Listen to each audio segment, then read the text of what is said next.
The following podcast contains coarse language and adult themes. Viewer discretion is advised. Tommy, are you ready? Are you ready? Dude, I'm so ready. Are you ready? I'm ready. Moonstall is ready!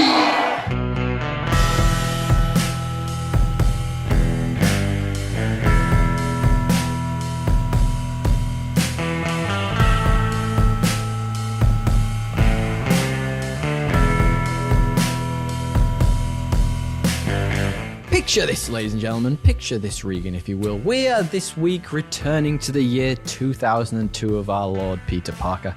Chicago wins Best Picture. The Lord of the Rings Two Towers raises the bar for not just fantasy, but movies everywhere. Eminem releases Lose Yourself, and suddenly everybody's got one shot. Fuck, that's bad.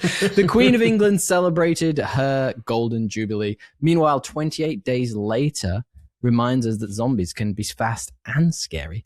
And somewhere, Regan, somewhere out there, a Kroger of Chad is creating the ultimate banger for a spider-based movie, singing, "And they say that a hero can save us. Not gonna stand here and wait." Excellent. The Kroger of Chad, by the way. Like he's a species. It's a somewhere. Kroger of Chad. Oh, Kroger of Chad. Ew, like it's Lord the of Chad. Sandwich or whatever the Regan, fuck. on with the show? On with the show.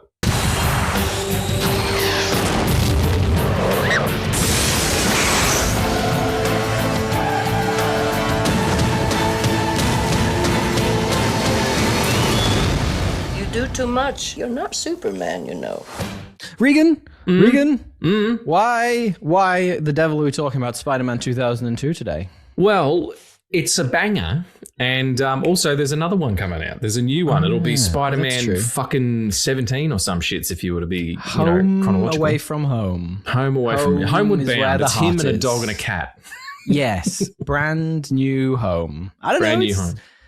You know what? This is the first Spider-Man movie, not 2002. This one that I've actually been excited for a while. Like I really like Old Mate. I think he's great. Little Tom Holland, he's English. I really like him. I think he's great. I don't know why that's how he sounds. Maybe I've stolen that from somewhere. I'm excited for that film, but not as excited as I was in 2002. Right. Unbelievable. Like it just couldn't have. It was the biggest fucking thing that has ever happened. Like everybody was the talking millennium. about it. Yeah. There hadn't been a cultural takeover of this magnitude since Batman 89. Right. Yeah. It was just, And, it was an and we're enormous absolutely going film. to talk about it. And it was everywhere. Yeah. It was literally everywhere. I remember it was in McDonald's. It was like trailers were getting pulled from the internet because they had things in it that they maybe were a little problematic. It was just amazing. But I have one question to ask you before we start. Yes.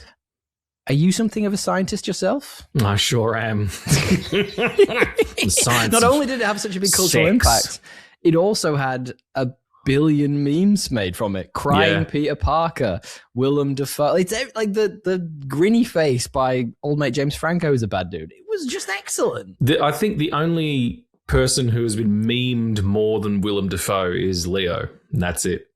Possibly. Yeah. But I feel like Willem Dafoe is kind of, you expect it from him now, whereas Leo, you're like, it happens and you're like, Yeah, there it is. He's doing it by accident. Yeah, that's what I Willem's mean. Like he doesn't get it, but it's happening. Yeah. So, question for you, Regan: Did you have Spider-Man by Sam Raimi on VHS, DVD? Like, what was your initial? Ooh! Show me mine. I'll show you yours. Now, This is this is back from friends 2000s? it's backwards, but the deluxe collector's pack. Ooh, Right. Look at that. Can you And take all it the out for me? all the shit you got let in me there, see right? the DVD as well. It's what? Sorry, Can you take it out for me? And Oh, let yeah, me of see course. the DVD as well. I've taken out my headphones. Fuck my hole. Hang on 1 minute. Fuck my spider. Fuck my wrist hole. Okay. Where's Spider? When that fork gets stuck on there, he must have thought, oh, I've got cum on this. Okay. So Wait for miscellaneous notes, my friend. We've got so much to talk about for this film. I'm very I can't excited. wait. So that's your opener. Oh, that's wonderful. Right? I'll jump through these and then you just got that thing. And then you open it up and you've got, it's a 4 He's getting a disc gobby. set which includes not only the soundtrack for some Stop shits, it. but Can you take me also through- a documentary about Stan Lee. That's And fabulous. then the actual DVD themselves. Could And you- this could is you what I take watched me it on last through night. What's on the soundtrack, please? Like, Oh, what's on yeah. there? Oh, it's Obviously Hero. fantastic. You've got theme from Spider-Man, which is obviously the Denny Elfmans. Chad Great Kroger theme. featuring Josie Scott, Yes, excuse me. correct. With Hero. The Scotty Josie. Sum 41, Black Lab, Blue, Alien Ant Farm, with a song called Bug Bites. These are some Default, Corey throwbacks. Taylor, Green Wheel, The Strokes, The Hives, Theory of a Dead Man, Pete Yorn, Macy Gray, strangest Macy cameo of all Gray. time. Love her. She's the best. And look what's right behind me as well. Yes. So this isn't my original one. Of course not. This is a copy of this is the exact version I had. So Yeah. I was in an off The shop, red what case. over here we would call a charity shop in the UK. And this was the exact version I had. Red binding. Oh, it's beautiful. It's phenomenal. And obviously I didn't watch this one. You're having real fun flopping that around. I obviously didn't watch this one because it's not nobody has a VHS player in 2026. But Except for people who want to find a way to get around Australia's porn ban. of course. And they watch VHSs. They do. They're handed down from generation. It's all like big bush because it's 80s and 70s. like so there's none American of them Pie. in the 90s. Yeah, exactly. That's You just remember that first one where he hands him the book about how to pleasure a woman. It's just that, except it's a VHS of 80s porn. yeah. Here's how you eat box. Okay, thanks. So this was interesting, all right. So I was thinking about this when I was writing my notes for this conversation, and I remember. So this came out in a weird time. So it was 2002, so I would have been sort of like 15ish, 14, 15ish, and I remember. Not only was it, we've talked about it and we will in a minute, it was that weird time where you're transitioning out of toys for me, but it was also a weird time where VHSs were transitioning into like full DVD takeover. And then obviously you had the transitions out of that into Blu-ray, etc. But this was a time when VHSs were like so fucking cheap. They were like a dime a dozen, and you could get like packs and stuff. And I went through a little phase of just buying all the VHSs because I was like, these will be worth something in the future. Spoiler, kids, they are not. No, But it's not like vinyl. I had a great time, and I had so many, and this was one of the ones I got during that time period. And I realized, obviously, very quickly DVDs took over.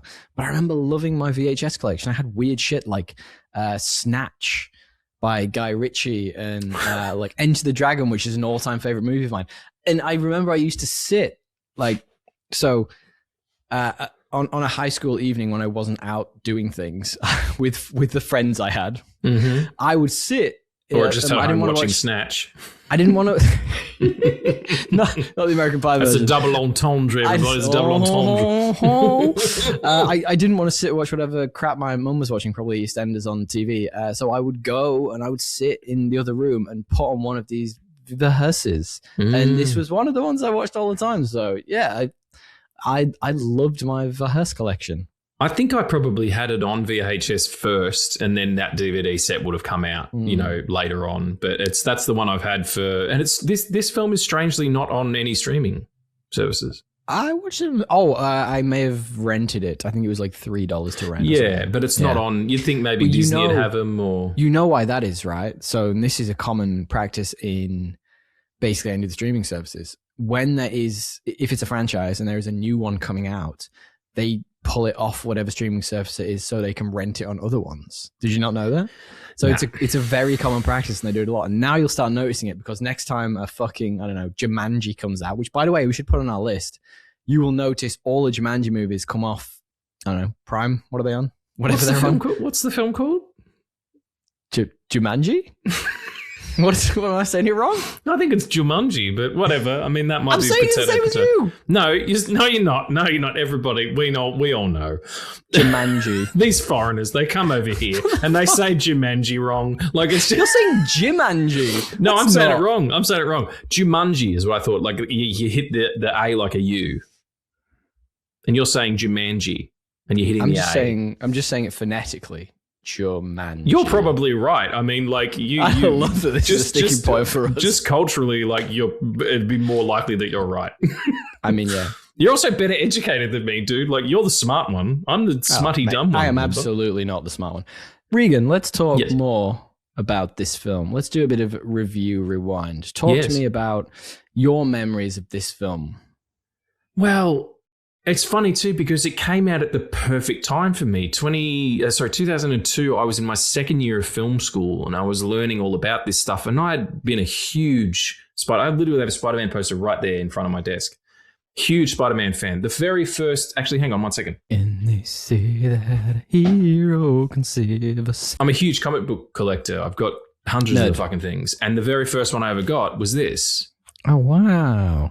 Look at us doing show and tell today. Yeah, right. I'm getting used to being on a video show. Spectacular Spider-Man 146. It came out in like January of 1985, 1986. This was the first comic I ever got. It was given to me by a neighbor for my birthday. And this was Excellent.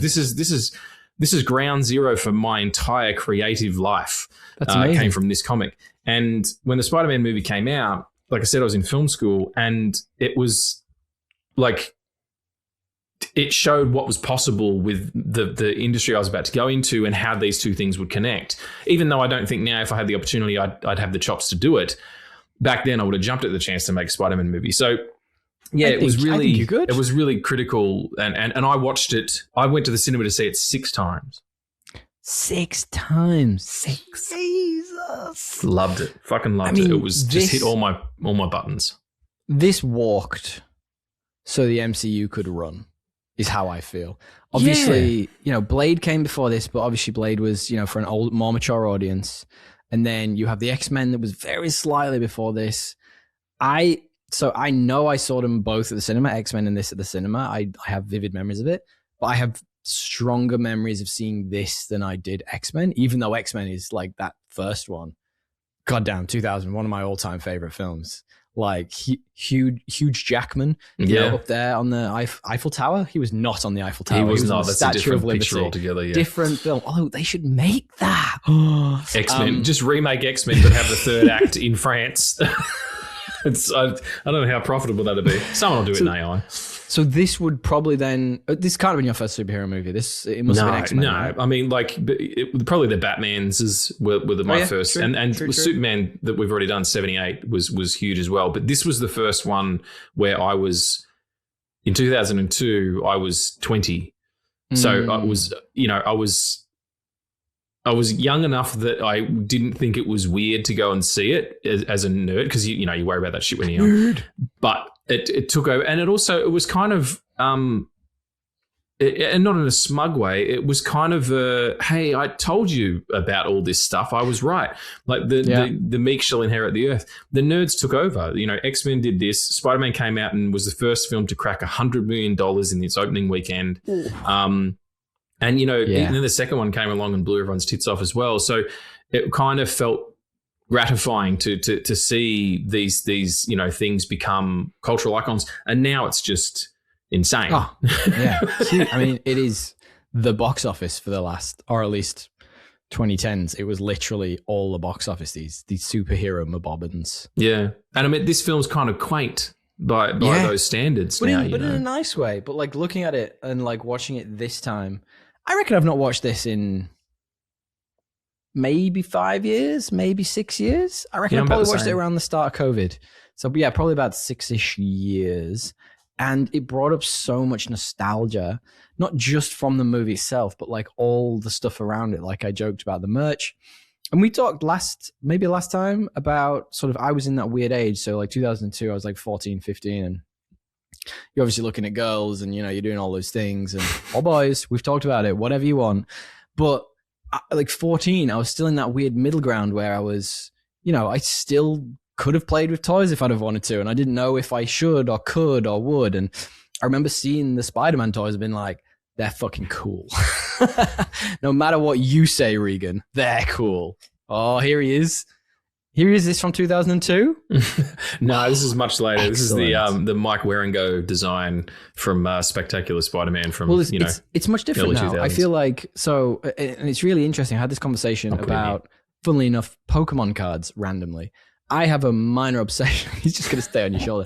I have a minor obsession with like vintage Pokemon cards because I think when I was the age when I really wanted them, that's like not Tinkerbell. No, I couldn't afford them. Whereas like now, and I think this is a lot with our generation. I think you see this, and it would be interesting if the economy does crash, because we'll probably see things of like Pokemon cards and baseball cards and whatever all probably go a bit down in value.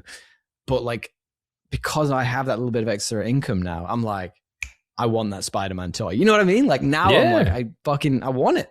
Why not? Why not? Give me the fucking toy. There's nothing. Regan. There's no one stopping you.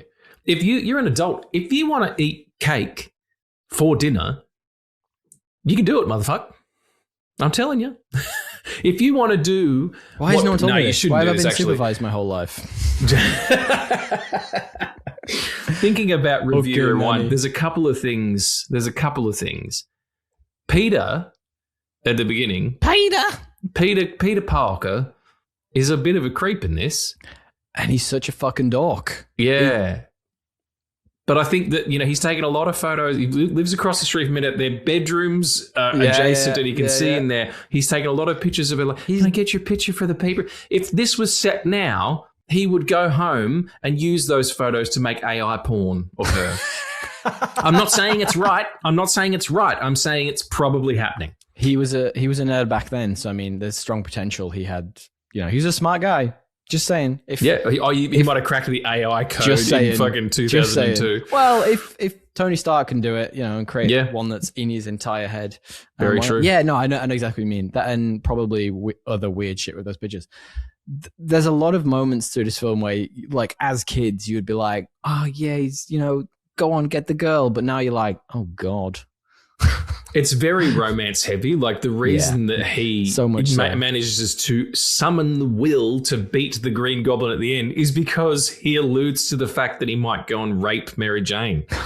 And he does. He says, I'm going to finish her nice and slow. We're going to have a great time, all this kind of shit. And then he's like, oh, now I have the muster. It's blowing up my aunt wasn't enough. My octogenarian aunt. Sexual threats. Basically dead. Yeah. Yeah.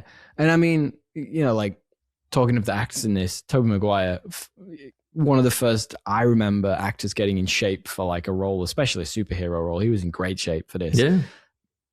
But like Kirsten Dunst, like I remember seeing her at the time being like, she's so pretty. No wonder he's like running after her. Yeah. And then I remember looking at like, Joe Manganiello and thinking, are these actually 40-year-olds? Yeah, well, that's what I was saying to you before off mic. I'm pretty sure Joe Manganiello is in another movie while this movie's going on, and that movie is 21 Jump Street, and he's undercover, and he's 42. The dude's got chest Jump hair. Street where He's got a Channing Tatum mortgage, that guy. Yeah, he does. I got a note here somewhere saying I think he's got a divorce and 2 kids to that divorce. Yeah, like, he's so much. But there's a real charm to this in how it's created. And I think this is probably more looking at it from a now lens, and I probably couldn't see it when I was younger, but like it feels very much like a comic book page when you're looking at the sets. Yeah. Because like they kind of don't feel that lived in, but I think that gives it a charm that as a kid I was like, that's a normal high school, when really you probably just got like just a facade. Yeah. You're right, but it does feel there's a manufactured feel to it, but it also that extends to the kind of paneling nature of the way that things like transitions, going from an explosion to the hats, flying, for instance, stuff like that. Cool car, and then you get the speeding car coming towards camera, and MJ, and then how he's drawing, like that whole montage. It's definitely, and after he gets bitten as well. Which, by the way, if you Tommy, if you got bitten by a spider. And you got bitten by a spider because he sees it. And that spider was in a lab where there was a whole bunch of genetically enhanced shits. And you went home that night and was sick. You'd go to the doctor, right? What the fuck? You're not going to know that you're waking up with abs. You're basically going to die of radiation poisoning is what you're saying. Or something, yeah. Yeah, of course, yeah. Or you're going to end up being like a spider person the way that in the Nick Cage show. You say that though, but with the knowledge of what happened to Peter in this as a kid, I'm fucking going home and trying to sleep this off. Yeah, he doesn't want anyone to... Nah, absolutely not. I don't want to ruin my chances of being Spider-Man, although I've got to go home and... I'm going to be Radiation Man. Nuclear Man, he's back. I'm going to go home and hide my just absolute plethora of Mary Jane AI porn that I've made. I'm going to burn it all in case I die overnight. That's kind of the thing. Burn the hard drives. The 2002 version of like purging your hard drives. Purging your hard drive, putting a drill through a laptop or whatever the fuck, Dude, I remember when the trailer came out for this, and I remember the first look at Willem Dafoe as the Goblin. Amazing. I remember being fucking terrified of that character. I was like, that looks sick. When he turns up at the Unity Day parade and everyone's like, what the fuck is this? There's real threat there. You know what I mean? Like you see him come towards them and everyone's like, what's that? That's our glider. Like that kind of, and then all those dudes get skeletoned. It's amazing. Oh, we're going to talk about that when we get on a modern rewatch. Yeah. There's some, but you've got to remember as well, like they're just starting all this stuff. John Dykstra, the special effects guy, who left the third film to go and make Cars, but he was being interviewed about the second film, and he's like, the best shot of your first movie has to be the worst shot of your second movie, because there's always a worst shot. And I like the idea that you can grind at this stuff as long as you possibly can, but you have a release date, and that's part of making these movies, is sometimes you don't get there, This set a bar. Oh yeah, it really incredible. Did, And I remember thinking, that scene specifically with the skeletons was flawless when I watched this. I was like, that's cinema, baby. Like it's never going to get better than this. You know what I mean? I remember just feeling, what's his name? J.K. Simmons as J. Jonah Jameson. He's the one who did the reading. He knows what movie he's in. But and you were talking about earnestness before. That earnestness, that's a better kind of earnestness, and it works so well in this film because he knows what he's auditioning for here. He knows why he's here. Yeah. And I'm so gutted they cut that scene where he's in the Spider-Man outfit in his office, because that's just, that would be a great fucking post-credit scene, let's be honest. But like before they started doing those. Yes. You know what's funny about this movie though is that just to prove how long ago it was, Rosemary Harris is credited before him in the opening crawl. Really? Yeah. That's he wasn't. I mean, like he's an Academy Award winner now, but he hadn't been on Oz yet. Like it was on. Maybe he'd been on Oz, but he was just sort of cracking in. My favorite bit is though he's like, don't trust anyone. I trust my barber. Yeah. It's just the confidence of him. The absolute confidence. Yeah. Borderline arrogance. I love it. You mentioned that. Like the opening credits, this is from that old school opening credits where it just goes on forever. But like it also invented that sort of weird, I don't know, it was in a lot of sort of superhero movies at the time where it's kind of like the DNA and you were going through the DNA. Oh, was that in X-Men 2000? That was in X-Men, yeah. That's it's definitely borrowed from that. But then you saw it in movies like Push and it felt like it was Bulletproof everywhere Monk or some shit. Yeah, it felt like it was everywhere. And that was such a weird thing to remember. I was like watching you fly through all this DNA. I was like, damn, we really put up with some shit in 2002. Yeah, we did. But I mean, it's also, it plays in its more traditional sense as like an overture that you would get, at the beginning of a huge film like fucking Lawrence of Arabia or whatever. So that's how I kind of thought of it. Yeah, I must say though, just thinking about when you talk about the sets, and there's that great set where it's, comes out and they're right next to each other. And she's like, were you listening to that? And he's like, oh, I heard, but I was just taking the trash out or whatever. And he does say, light up Broadway, and she nearly pity fucks him. But more to the point, she says, what are you going to do after you graduate? And he goes, oh, I want to move into the city. And you? I want to get a job as a photographer and work my way through college. I'm like, bitch, you go to college to become a photographer. Yeah. That's not how that works. You do now. You're going to be flipping burgers, Spider Boy. Do you think he was like you think he was trying to get it to be like, you can take pictures of me? I think the film beautifully, and especially scenes like that, like it encaptures the Spider-Man sacrifice theme so beautifully, because when you're seeing him there and he's already thinking about sacrificing so much just to get through college, like he's going to all his spare time taking pictures, and he gets lucky being able to take pictures of himself as Spider-Man, obviously. But like thematically the film works phenomenally. Like, and I get it, it's a little bit dour. It takes all of the sad bits that ever happened to Spider-Man and shove them into one movie. Because like Spider-Man's like quippy and funny, right? Like that's my take on him in the comics in general. But like, and they're not so good at that anymore. Like they don't really do it. They did a little bit in Garfield, but they've got a bit more here, you know.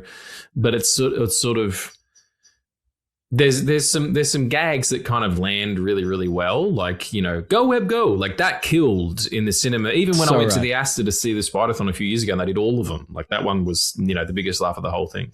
Go Web. Fly. Apparently it was ad-libbed. This is a really good bit of trivia. Some of them were like callbacks to classic like Spider-Man moments, but some of them like I think it's Fly. Some of them are ad-libbed, which I find fascinating. What do we think of Toby as a Spider-Man? He is certainly a man. I mean, Joe Manganiello was a man. He is definitely man in this. I mean, with him, I mean, like as a kid, like you don't think about these things. We talked about it, Grease before. My perspective. It's not good. It's not a good gauge. Yeah, no. Right. No. Yeah. As a youth watching this, I was like, I liked him as Spider-Man at the time. I thought he was great. He was like, I didn't like the Garfield ones particularly. When you said Garfield before, I thought you meant Garfield the cat. The cat, yeah. What are we talking about? I think that he is who you would have had at that point. I know that at one point he got hurt during the production of Seabiscuit, hurt his back and nearly didn't come back, and it was going to be Gyllenhaal. He's the only other one, you know. Well, there's rumors that was a tactic for him to try and get more money to come back and do the second film. I don't know if you ever watched Entourage, really problematic in 2026, but there's a whole play on that in the Aquaman.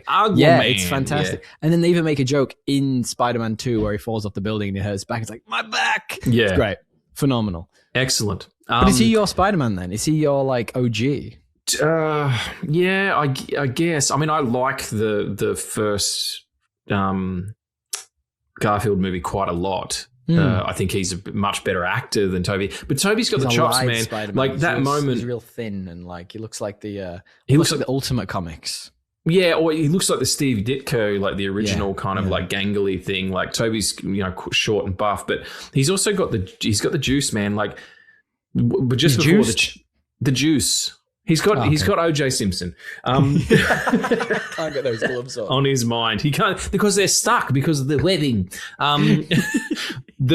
He's got great acting chops. Like the moment where his face changes when he overhears the police call saying that they've found the guy who killed him, and just that from the fear and the anger, from the fear and the pain to the anger and going to get that guy. But the one that gets me every time is when it's after he's graduated and Aunt May comes in and he's crying, and it's a one-o. They're just dollying around them really slowly. And he says, I missed him a lot today.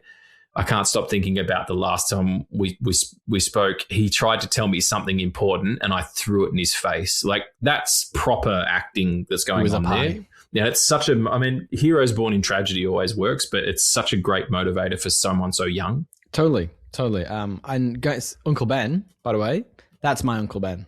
100% that's my Uncle Ben. Cliff Robertson. Yeah. Oh, he's a little fantastic. bit older. Yeah. Loved him in this. So he was supposed to be like, you know, what is he? I'm 63 years old. The dude was nearly 80 when he did this shit. It's like even when I was younger and I was watching this, I could tell he was definitely a significantly older man than he's making out. Yeah. Although isn't it weird though that like they have older men playing younger men and younger men and older men playing even younger men when they're like in school. Yeah. Such a weird mentality. Toby was 26 when they did this. Oh wow.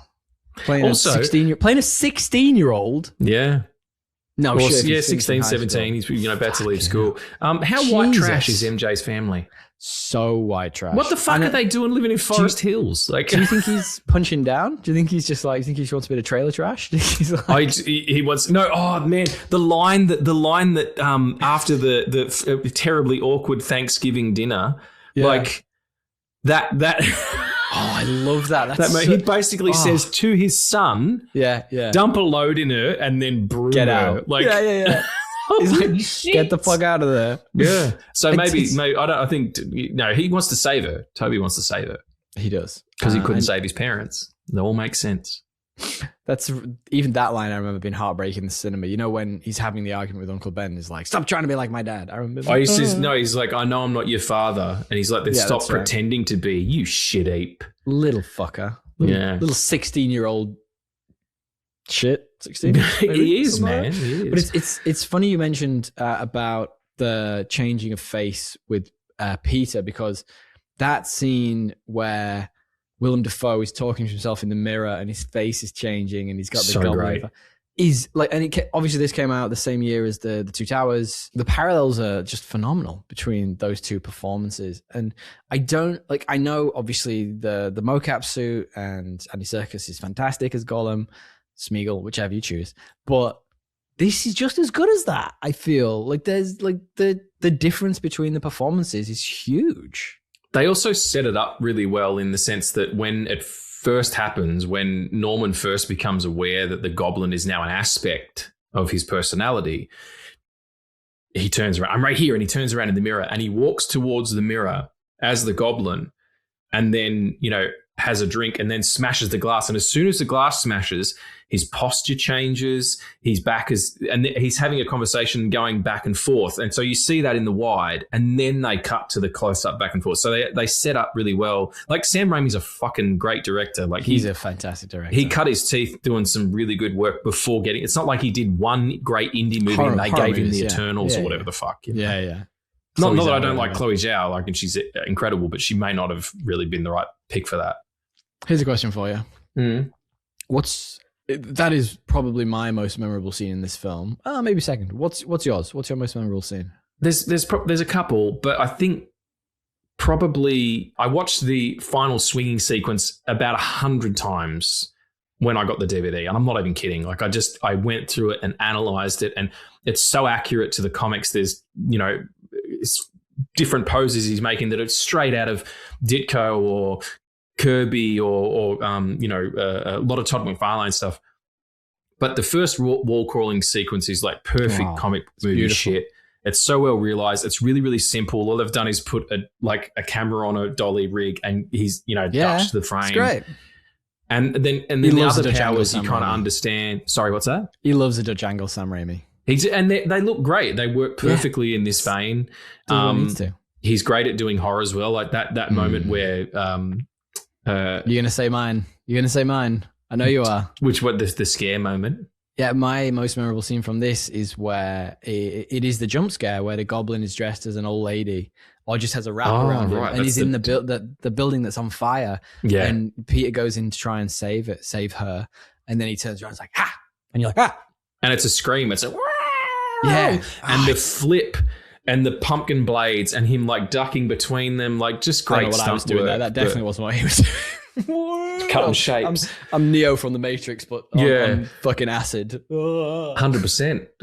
Yeah. Oh my God, The Matrix on acid. All right, now I know what I'm doing on the weekend. That's a weekend for you. Yeah, that scare, but also when Harry comes in after he's had Norman's had the first sort of goblin appearance where he blows up that ridiculous test suit and he doesn't remember anything. He goes, "Last night and it cuts to a really short shot of him with the white eyes, and it goes, that still worked on me. What does it do?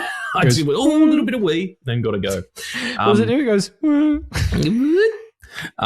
but I think how they show the powers, both the wall crawling, the body horror nature of the web and the little things on his fingers, but then also when his spider sense kicks in and he sees the fly and the spitball and the fist, which is also the name of my favorite porno. Name me a sex tape. The fly, the spitball, and the fist. The spitball, and the fist. Yeah,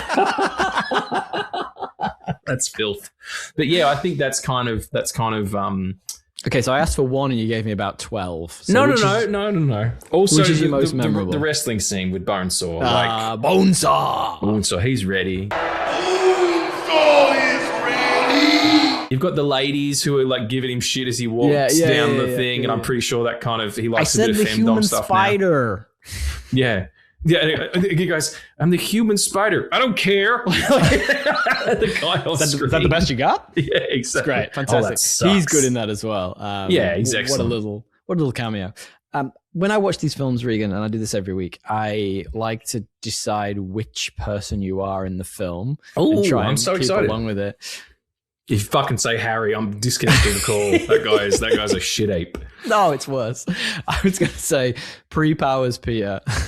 That's fine. I'll take it. I'll take it. I'm really smart. I win the chess You club. are very smart. You did win the chess club. My you're a little best bit friend's creepy. dad kind of wants to fuck me. Wait, hey, say that though. Like, isn't it what a dick Harry is in this to his best mate, just like cuckolding the girl that he's been like in love with forever. It's like, and then he's like, I never thought you'd make a move. It's like, bro, Yeah. give him a chance. It's only been 10 years. Give him a fucking chance. It's bros before spider women. It's for women we want to cover in webs. Yeah. Well, that's hello. coming back soon. Let's talk fast forward then. Let's talk about which bits did you fast forward and rewind on this watch of it. Yeah, well, I think the wrestling scene I love because it's so the choreography is so great, and it's kind of the first time you see the powers in full effect. But also, like, after he wins that fight, right, from he kicks Bonesaw's ass and all that kind of stuff, and people are chanting Spider-Man, Spider-Man, and he's like, yeah.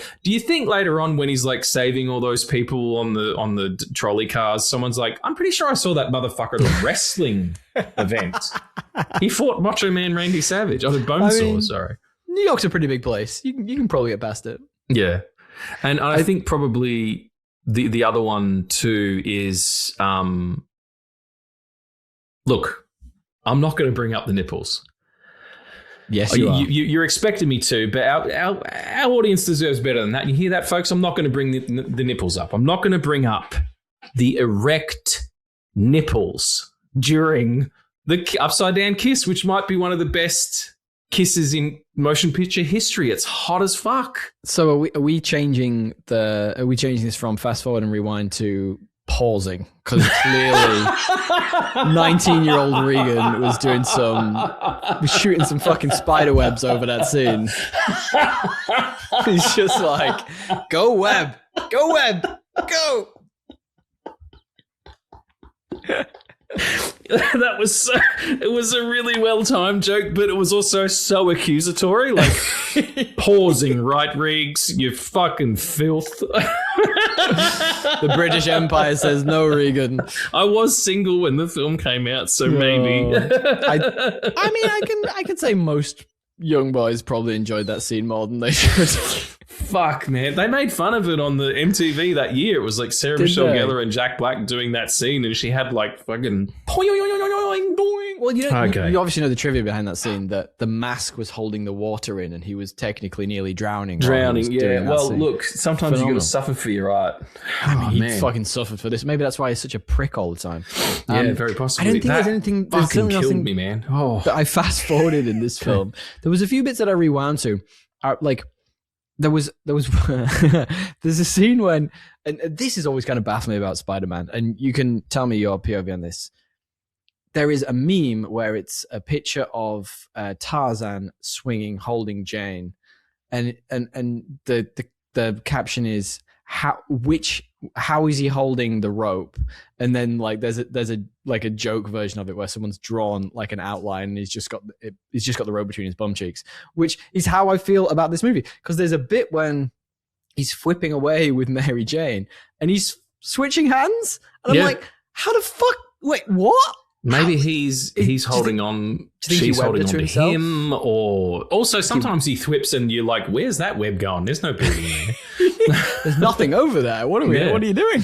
Exactly. I do love the scene, and I actually rewound it this time because I laughed out loud at it, where he tries his first web swing and he goes straight into the building. Class. Yeah. Thoroughly enjoyed that. That kind of really visceral violence, like both for humor and for effects. Like the third act fight in that fucking broken down church or whatever the hell it is absolutely brutal.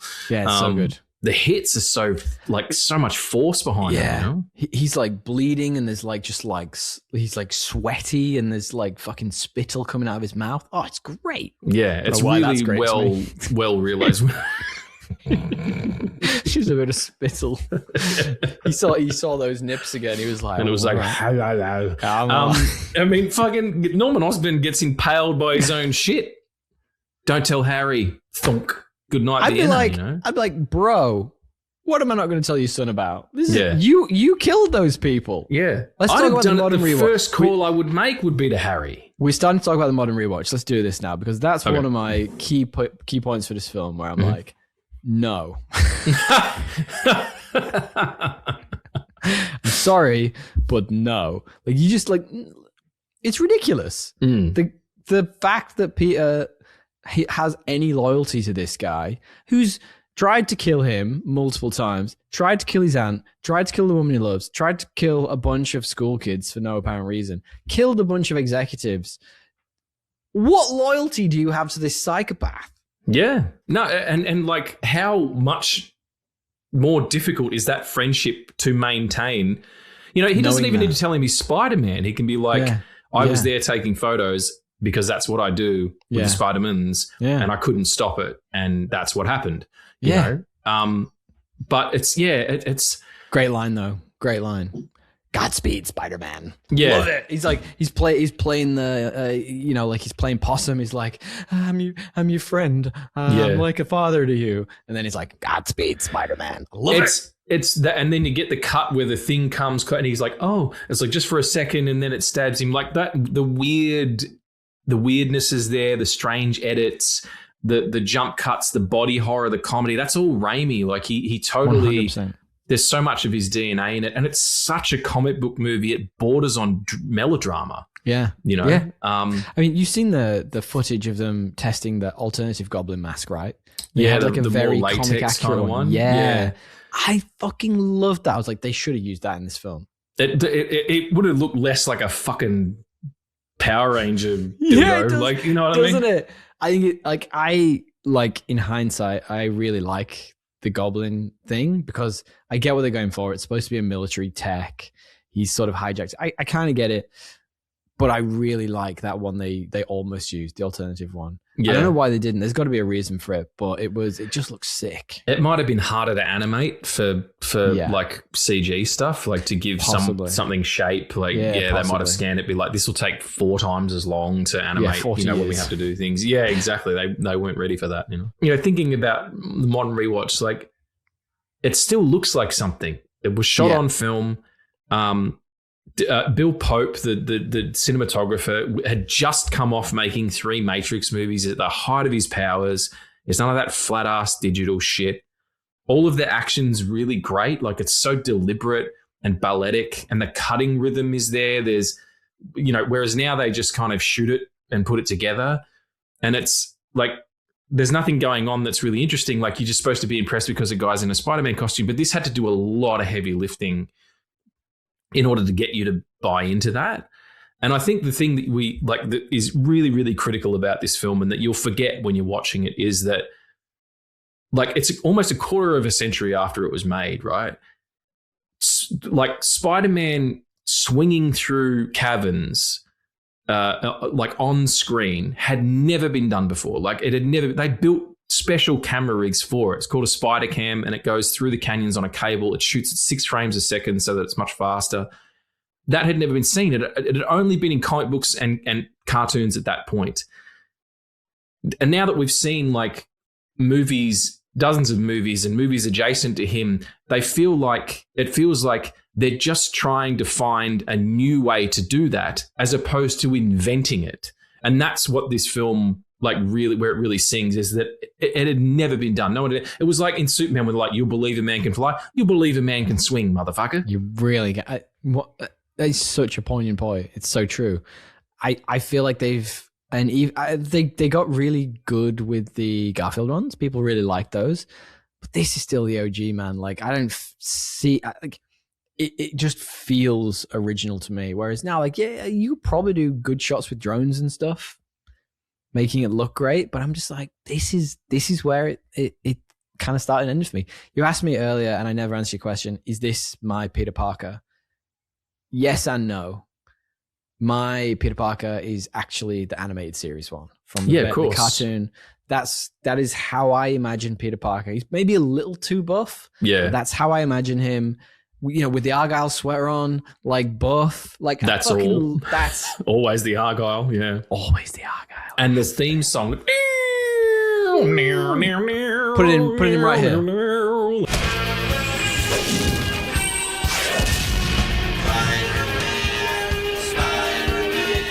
fucking good. forget about That is it. one thing. Still this holds up. Movie maybe misses is a little bit of that Spider-Man theme. Like they use it a little bit, but very sparingly. You know, the Yeah, and original. the theme itself, like the Danny Elfman score, is really good, but it's very Batman-y. Yes. Yeah. I mean, you can tell it's Danny Elfman. Just like it just feels that way, which is kind of all right for this. Like I don't mind it, totally. but it's yeah. There is one thing I was thinking while I was watching it that dated it more so than what you were saying.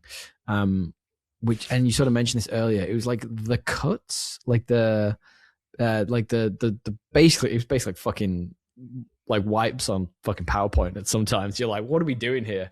Like transitions between slides, and it's not that far off the Hulk movie with Eric Bana. So I wonder if they were both competing to see who could do the weirdest wipes. Well, I think probably Ang Lee was trying some really interesting. That movie's better than you remember it being. The 4K came out a few years ago, and I got that, and it's fucking more ethereal. Nick Nolte, it's very meditative. Nick Nolte is fucking losing his mind. It's fantastic, you know. I saw a thing about that just the other day. Actually, Nick Nolte apparently on set has like an oxygen thing, and people like he asks for it as part of his deals. And he's just like, he says to Eric Bana, he's like, I don't actually need this. I just want people to think I'm fucking weird. That sounds about right.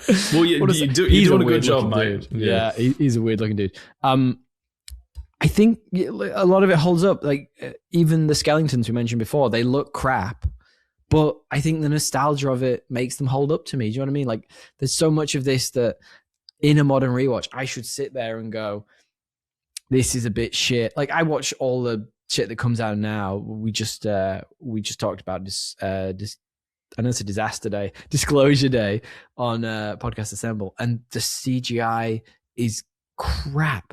Whereas in this, because it's mixed with the real stunts, and you get all the pieces you were just talking about with the swinging and such, you can get away with it. It doesn't feel that dated.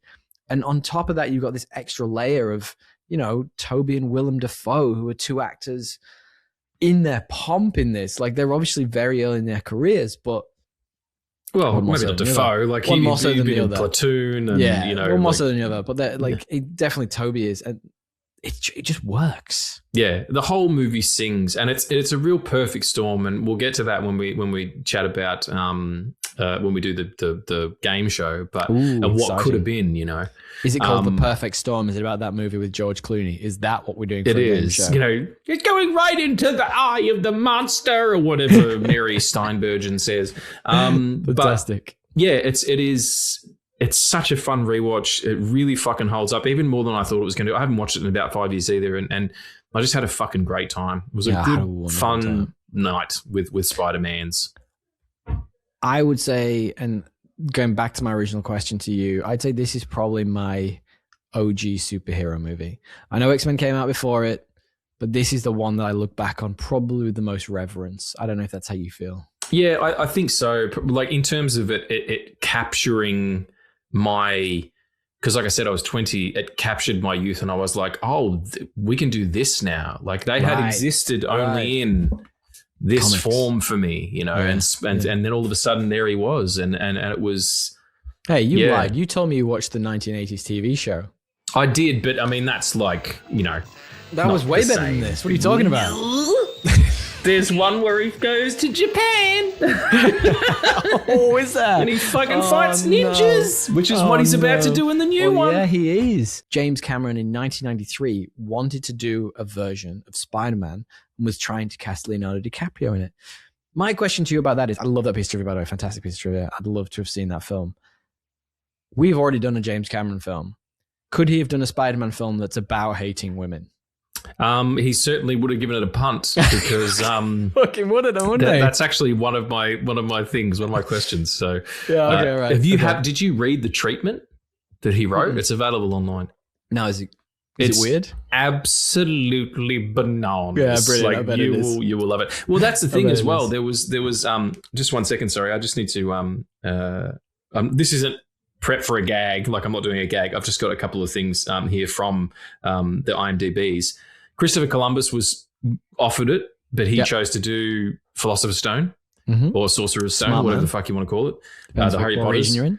Yeah, David Fincher was asked to direct. His version would have been told the origin story in the opening credits and had been based on the night Gwen Stacy died. I was going to say, and then Gwen Stacy or MJ would have died at the end. The head would have been in a box. Yeah, that's exactly right. What's in the box? Yeah. Spiders. It was stated at one point that Heath Ledger was the first choice for the Peter Parker Spider-Mans, but he decided not to do it because he said he would be taking away someone else's dream. He's taking away my dream by not doing it. That would have been excellent casting. I would have really liked to have seen that. He then wouldn't have been the Joker, though. So yeah, well, exactly. You get one or the other. Oh, that's fantastic. I love that. Oh, yeah. I love bits of trivia. Miscellaneous note 2 then is just that this has one of the best, like one of the all-time sequels. Like we will come back to it at some point. Just peak sequelage. Yeah. And obviously the third one gets heat. I understand that. But have you seen the treatment they did for the fourth one? They did like an outline. It's and this shit. So good.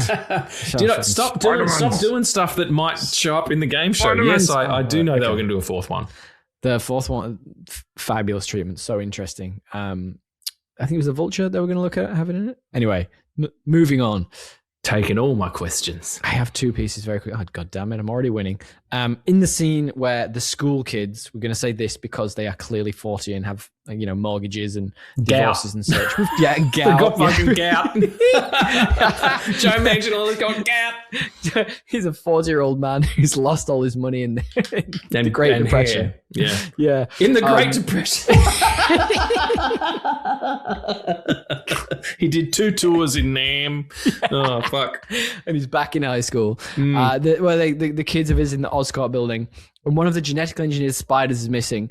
Why does nobody care? Yeah. I'm sitting there and I'm just like, you're raising the alarms, right? Like you're going like, when MJ's like, there's 14, and she's like, nah, there's 15, shut up, bitch. And she's like, no. I'm pretty sure she says they must be working on that one, but yeah, no, I like yours better. You're a woman in this movie, shut up. Be quiet. Yeah, exactly. Yeah, you were kidnapped bait, be quiet. It was, and scream bait. That's another one. Another bit of trivia for this. No, just nobody caring is just baffling. It's wild. And you've made a joke about this before as well, but the webbing scene where Peter webs up his whole room, like, do you think, but think about it though, but do you think about the next minute where he's left and gone to school or whatever, and Aunt May comes in and is like, what is wrong with this boy? Especially if it all starts to melt. Yeah. Because otherwise there'd be webs everywhere, right? Goo everywhere. Oh my God. Regan. I'm just saying. There's a lot of body horror in this, and it is an adolescent picture. Sam Raimi knew what he was doing, all right? He knew exactly what he was doing. Would you like to do a game show? Yes, despite the fact that you've taken a couple of fucking questions, so you're definitely going to get those right. Anyway. This one is called Spider Demands.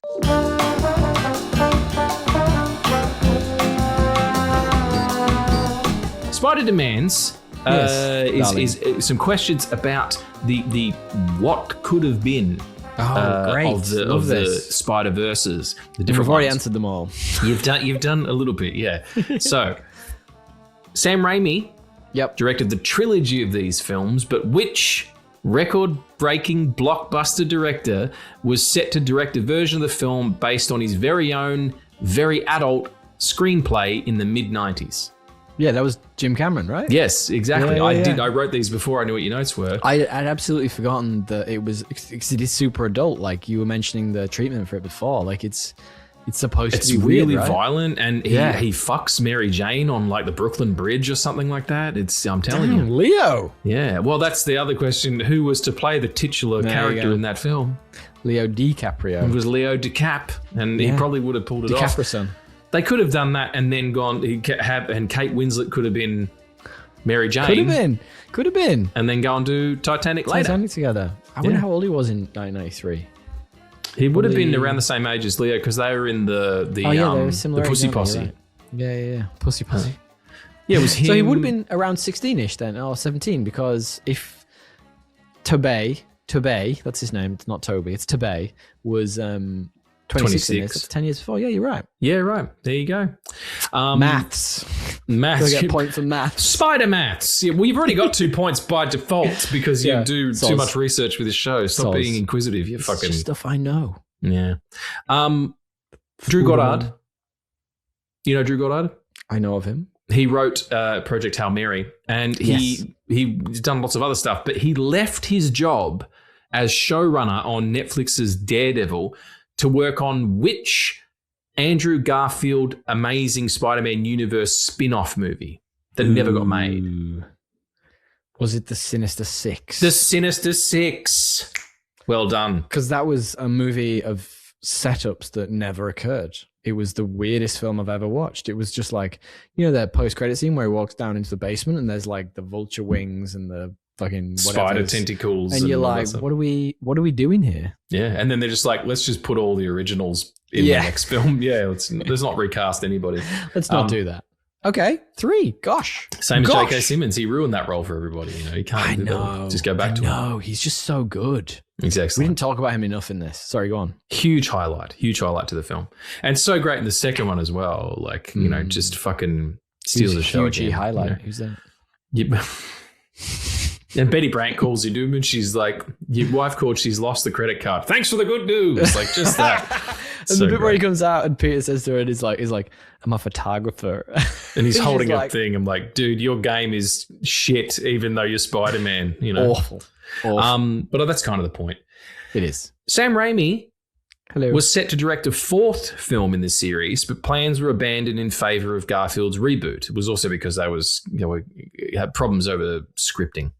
And money. Which villain was set to appear, and who was the actor who was going to play them? So I'm pretty sure it was the Vulture, but it was an older Vulture, and I'm trying to remember who the actor was. I have Ed Harris in my head, but that might be wrong. He would have been good, though. He would have hated women in that one, yeah. He would have done. As long as they were his ex-wife. Yeah. Go back to our Abyss episode, everybody. Yeah. Who was it? Remind me. The John Malkovich. John Malkovich. But I'm going to give it to you anyway because you knew the Vulture. So that was just a bonus part of that question. And finally, Nicolas Cage just appeared in the really good TV series Spider Noir. Really good. Episode from Filmatics podcast coming out tomorrow. Excellent. Which Spider-Man villain role was he up for in the past? Spider-Man villain role. Nick Cage. That's a great question. Yeah. I actually don't know this. Which can I ask which set of films that was going to be part of? That was the Raimi set. It was the Raimi set. And he was up for one of the roles. Green Goblin? That's it. Was it? Yeah. Yes. Yeah. Damn. Well done. That would have been a fucking weird performance. I mean, like he is. Have you watched Spider Noir? Yeah, great. Loved it. It's really great, but he's fucking unhinged. Like it's so, just, yeah, he's gotten more unhinged the older he's got, but like that would have been fascinating. 5 out of 5 again. You did the same last week, you fucking quiz master. Well, you're talking to me about things I actually know. When we talk about stuff that True. Yeah. We'll see when we end up doing, 500 Days of Sodom. Yeah. Tommy's going to be like, I don't know anything about this film. Well, I wish we'd have had time to do Jason and the Argonauts before The Odyssey came out, because that would have been amazing. Also, I would have known fucking nothing. That's just a bunch of dudes running around topless. Looks like they're in Italy. Like, that's about it. That's the whole film. But it's great. Cool. And then there's skeletons. sounds good. More skeletons. Final question, Regan. If you could go back the year 2002, hit a button, go back right now and redo this all again, watching this film, would you do it? Have I already seen it, or do I go back with no memory of it? You are going back to watch this film with no memory of it. Yeah. Just to see those last few moments of, it's Peter and he's walking out of the cemetery and he says, I'm Spider-Man, and the camera racks. Spider-Man. And it zooms out, and it's the reflection in his glasses in the suit rather, and the flips, and then ending on the American flag. I don't give a shit that it happens because it's post 9/11. We didn't talk about the Twin Towers getting taken out of the trailer. That was a piece of trivia. Where it was the helicopter suspended between the Twin Towers. You can still see it in some of the footage, like in the actual reflection and stuff. And I remember the trailer coming out and the shot of him perched on top of that spire and coming down behind the guy in silhouette, and I was like, I think fucking. you can still see it somewhere. You can probably still find it online, but that's Yeah. a conversation for another time, Regan. Another day. Thank you, Regan. Thank you, dear viewer. Thank you for joining us for yet another fantastic episode of No Country for Old Films. We love it when you come back. We're going back to the movies that we grew up with. Spider-Man's back, baby. A huge thank you, as always, to the phenomenal Wyler Risso. That's WYLEERISSO for creating a fantastic podcast artwork. It's beautiful. Spider-Man's doing a flip. He's clearly very excited by this. That's weird. Hit him up on Instagram. He's fantastic. His work is incredible. He's one of my favorite artists on there. Also, thank you to Johnny for the fantastic theme music that's playing. I don't know why I'm doing a Halo Right now. Right now, It's above your head, yeah. It is. It's above. It's all around me. It's Spider-Man. It's No Country. It's everything. Tell us in the comments what your memory of Spider-Man 2002 was. Did you love Tobey Maguire? Are you going to watch Brand New Day? Hit us up. Let us know. You can find us at No Country for All Films on Instagram, on TikTok. You can find us No Country for All Films at gmail.com. You can send us stuff. Give us a 5-star, all the things. If you liked what you're hearing, give us a 5-star. We'd love it if you would. And Regan! Yes. Don't forget to rewind before returning, my friend.